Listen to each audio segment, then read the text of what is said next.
Salut! Astăzi învățăm câteva variante alternative de a cânta acordul de sol major. Pentru varianta de bază, te rog să dai click pe linkul de mai sus. Așadar, în afară de varianta de bază, din câte mi-aduc aminte, v-am arătat varianta aceasta și cu bare în poziția a treia. Mai putem lua sol major astfel. Putem pune degetul 1 în poziția a 5-a, degetul 2 într-o mică extensie pe coarda a 3-a, în poziția a 7-a, tot în poziția a 7-a pe coarda 1 degetul 3, acesta a fost degetul 2, îmi cer scuze înainte, și degetul 4 pe coarda a 2-a, în poziția a 8-a. Putem trage de asemenea de primele 4 corzi.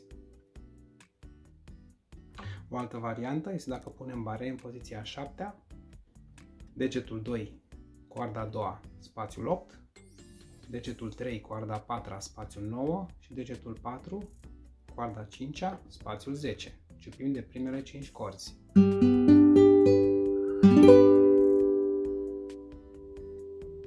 De asemenea, sol major.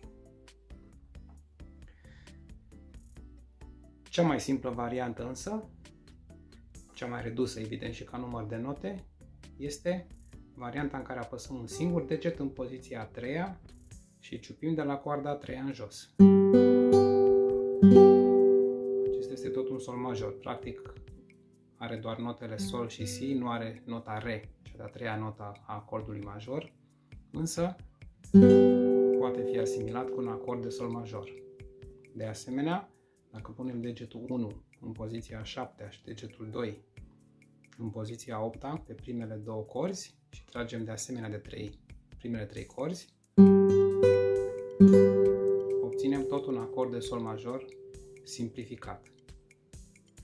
În sfârșit, avem o altă posibilitate dacă punem degetul 1 în poziția a 10-a și degetul 3 în poziția a 12, la fel primele 3 corzi. Aici chiar avem toate 3 notele, sol, si și re. Însă si-ul și re-ul sunt la octavă. Acesta este tot un sol major.